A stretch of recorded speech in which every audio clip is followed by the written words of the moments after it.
Why did Napoleon invade Russia? The collapse of a titan. In 1812, Napoleon Bonaparte, the mastermind of modern warfare, launched a campaign that would define his legacy, not for triumph, but for catastrophe. His Grande Armée, a colossal force of over 600,000 men, marched into Russia, only to be broken by a merciless land and its defenders. The invasion of 1812 wasn't just a military failure, it was the unraveling of an empire. Why did Napoleon, a genius of strategy, lead his army to ruin? This is the story of ambition, miscalculation, and a winter that crushed a conqueror. The stage for the invasion was set by Napoleon's dominance. By 1812, he had reshaped Europe, forging an empire from the chaos of the French Revolution. Victories at Austerlitz, Jena, and Wagram had humbled Austria, Prussia, and much of the continent. His Grande Armée, drawn from France, Poland, Germany, Italy, and beyond, was a symbol of unmatched power. Yet Russia, under Tsar Alexander III, stood as a defiant outlier, its vastness a challenge to Napoleon's vision. The roots of the conflict lay in the Continental System. Napoleon's blockade, begun in 1806, aimed to strangle Britain's economy by barring European trade. The 1807 Treaty of Tilsit had aligned Russia with this system, but by 1810, Alexander, reliant on British markets, began defying it. This wasn't merely economic. It was a direct affront to Napoleon's authority. He saw Russia's actions as betrayal, threatening his dream of a French-led Europe. Beyond trade, ideology fueled the rift. Napoleon envisioned a unified continent under his influence, with France as its cultural and political heart.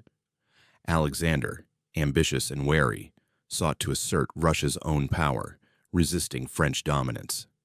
Tensions escalated as both leaders jockeyed for supremacy. Napoleon believed a swift campaign could force Alexander to submit, securing his empire and the Continental System. The Grande Armée was a marvel of scale. Assembled in spring 1812, it numbered over 600,000 men, with 200,000 horses and 1,400 cannons. This multinational force, French, Polish, German, Italian, and more, dwarfed Russia's army of 200,000. Napoleon planned a rapid invasion, expecting to crush Russian resistance in a single, decisive battle. His strategy relied on speed, overwhelming force, and Alexander's quick capitulation. On June 24, 1812, the Grande Armée crossed the Niemen River into Russia, now modern-day Belarus. The campaign began with confidence, as French troops marched through lush summer fields. But Russia's response was cunning. Under General Mikhail Kutuzov and Prince Pyotr Bagration, Russian forces retreated, avoiding major battles. They employed a scorched-earth policy, burning crops, villages, and supplies to deny the invaders sustenance. This tactic turned Russia's vast geography into a weapon. The Grande Armée, dependent on foraging, found only ashes and abandoned towns. Supply lines, stretching from Poland to Russia's interior, faltered under the distance. Horses, critical for cavalry and artillery, died by the thousands, starved or overworked. Disease, typhus, dysentery, and fever swept through the ranks, claiming tens of thousands before significant combat. The Russians lured Napoleon deeper toward Moscow. Skirmishes, like the Battle of Smolensk on August 17th, were fierce but inconclusive. Smolensk burned, leaving no supplies for the French. By August, the Grande Armée was under 400,000, weakened by hunger, disease, and desertion. Napoleon, frustrated, pressed on, believing a major victory would force Alexander to negotiate. The campaign's turning point came on September 7, 1812, at Borodino, 70 miles west of Moscow. Kutuzov, with 120,000 men, faced Napoleon's 130,000 in a brutal showdown. The Battle of Borodino was the bloodiest single day of the Napoleonic Wars, with over 70,000 casualties. Napoleon claimed a tactical victory, but Russia's army retreated intact, denying him a decisive blow. The Grande Armée, now under 100,000 effective troops, was battered but marched on. On September 14th, Napoleon entered Moscow, Russia's spiritual heart. He expected surrender, but found a deserted city. Fires, likely set by Russians, erupted, consuming 3/4 of Moscow. Food, shelter, and hope burned with it. Napoleon waited for Alexander to negotiate, but the Tsar remained silent, refusing to yield. With winter approaching and supplies gone, Moscow became a trap, not a triumph. On October 19th, Napoleon ordered a retreat. The Grande Armée, now a shadow of its former glory, began the long march west. Russian forces, bolstered by Cossacks and partisans, harried the columns relentlessly. The scorched-earth policy left no food, and the Russian winter, early and ferocious, descended. Temperatures plunged to 30°C, freezing men, horses, and equipment. Frostbite and starvation became as deadly as Russian attacks. The retreat was a descent into chaos. The Battle of Maloyaroslavets on October 24th blocked Napoleon's attempt to escape south, forcing him along the ravaged Smolensk road. Hunger drove soldiers to eat their horses or scavenge rotting remains. Disease and cold claimed thousands daily, with survivors limping in tattered uniforms. By November, the army was a disorganized mob, its discipline shattered. The crossing of the Berezina River in late November was a final ordeal. Pursued by 3 Russian armies, Napoleon's engineers, led by General Jean-Baptiste Eblé, built makeshift bridges under fire. Some 50,000 troops and civilians crossed, but thousands drowned in the icy river or were cut down. Napoleon, sensing his empire's collapse, abandoned his army in December, racing to Paris to shore up his regime. By the campaign's end, fewer than 50,000 of the original 600,000 survived. Russia lost perhaps 400,000, soldiers and civilians, but its nation emerged united. The Grande Armée's destruction weakened Napoleon's grip on Europe. In 1813, Prussia and Austria, emboldened, joined Russia in the Sixth Coalition, defeating Napoleon at Leipzig. By 1814, Paris fell, and Napoleon was exiled to Elba. Why did Napoleon invade? Ambition, to enforce the Continental System and crush Russian defiance. Miscalculation, he underestimated Russia's vastness, its scorched-earth tactics, and its resolve. Logistical failures, from overstretched supplies to rampant disease, unraveled his army. Kutuzov's strategy, denying Napoleon the battles he sought, turned the campaign into a war of attrition. The 1812 campaign's legacy is profound. It marked the beginning of Napoleon's downfall, exposing his limits. Russia's victory cemented its status as a great power, with Alexander Thurs shaping Europe's future. The scorched earth tactic, paired with winter's wrath, became a model for later defenses, notably in World War II. The human cost, nearly 1 million dead, stands as a grim reminder of war's toll. Napoleon's invasion was a clash of hubris and endurance. A military titan met a land too vast, a people too stubborn, and a winter too cruel. The Grande Armée marched in glory but staggered back in ruin. This campaign didn't just change a war, it changed history, proving even a genius can fall to a nation's will and nature's might. The Russian campaign of 1812 stands as one of history's great tragedies, a clash where ambition met its match in resilience and nature's wrath. Napoleon's defeat didn't just destroy an army, it unraveled an empire that had dominated Europe for a decade. The stories of soldiers, civilians, and leaders, woven with strategic failures and triumphs, reveal the depth of this catastrophe. Let's delve into the enduring legacy, the overlooked voices, and the lessons that continue to shape our understanding of war. The devastation of the Grande Armée was unparalleled.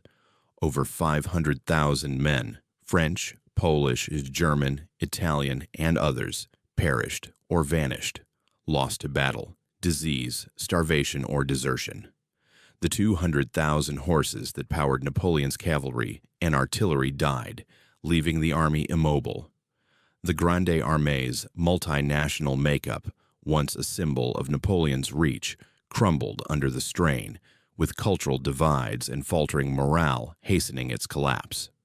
This loss stripped Napoleon of his greatest weapon and his aura of invincibility. Russia's victory was a testament to sacrifice. The scorched-earth policy, while effective, left Western Russia in ruins, villages, crops, and cities like Moscow reduced to ash. An estimated 400,000 Russians, from soldiers to civilians, died in combat, famine, or disease. Yet, this ordeal forged a powerful national identity. The Patriotic War of 1812 became a rallying cry, uniting disparate classes under Tsar Alexander I, who emerged as a beacon of resistance. The human stories are both heartbreaking and heroic. French soldiers, once Europe's finest, became spectral figures, wrapped in scavenged rags against the Russian winter. Some resorted to eating fallen comrades, their desperation a grim testament to the campaign's horrors. Polish lancers, fueled by hopes of a free Poland, fought valiantly but died in droves, their loyalty to Napoleon unshaken. Russian peasants, wielding makeshift weapons, joined Cossack raids, their ambushes turning the retreat into a relentless gauntlet. General Mikhail Kutuzov's genius lay in his restraint. Unlike Napoleon, who thrived on swift, decisive victories, Kutuzov played a patient game. His scorched earth tactics starved the French while preserving Russian strength for the pursuit. At Borodino, he traded lives to weaken Napoleon, ensuring his army could fight another day.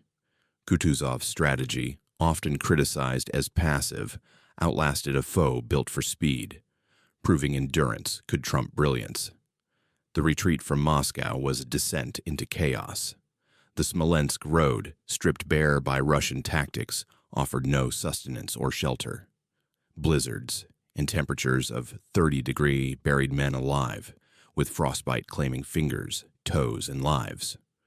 Russian forces, under Kutuzov, and guerrilla leaders like Denis Davidov struck without mercy. Cossack cavalry and partisans cut down stragglers, transforming the march into a slaughter. By November, the Grande Armée was a ragged horde, its discipline a distant memory. The Berezina River, crossing in late November, was a final, desperate chapter. Under relentless Russian fire, General Jean-Baptiste Eblé's engineers built 2 fragile bridges, allowing 50,000 to escape, but thousands drowned in the icy river or were slaughtered in the chaos, with civilians, families, and wounded trampled or abandoned. Napoleon, fearing for his throne, abandoned his army in December, racing to Paris to salvage his crumbling empire. The campaign's fallout was transformative. The Grande Armée's destruction emboldened Europe's powers. In 1813, Prussia and Austria joined Russia in the Sixth Coalition, capitalizing on France's weakness. The Battle of Leipzig, the largest in Europe before World War I, crushed Napoleon's rebuilt forces. By 1814, Allied armies entered Paris, forcing his abdication and exile to Elba. His brief return in 1815, ending at Waterloo, was a mere epilogue to Russia's decisive blow. Russia's triumph reshaped its destiny. Tsar Alexander I, once Napoleon's uneasy ally, became a central figure in the Congress of Vienna, crafting Europe's post-war order. The campaign's memory fueled Russian nationalism, with literature, music, and monuments celebrating the victory. The scorched earth strategy, paired with winter's ferocity, became a model for future conflicts, notably the Soviet defense against Nazi Germany in World War II. Napoleon's errors were rooted in overconfidence. He underestimated Russia's vastness and its people's resolve, believing Alexander would surrender after Moscow's fall. His logistics, tailored for compact European campaigns, collapsed in Russia's endless steppe. The Grande Armée's size, meant to awe, became a burden, with supply lines overstretched and disease rampant.